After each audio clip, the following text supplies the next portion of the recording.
Hello guys, welcome back. So last time we were solving Josephus problem and we have already discussed the brute force approach.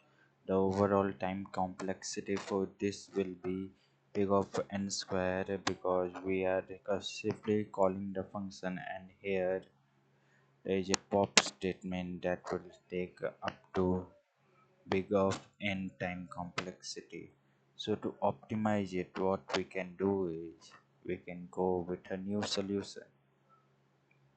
So let's think with basics. So if there is one person, the safe solution will be one. As the number of person increase, the solution will shift to k time. Using this approach only, we will solve this problem.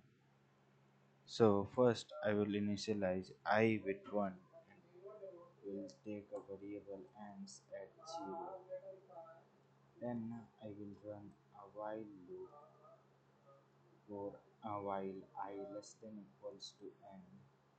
And what I can do is I can update answers with k modulo n and update I with the new person.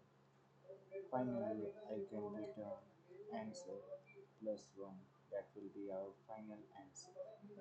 Let's try to run this. And here we are getting a small error. Let's see what error is about.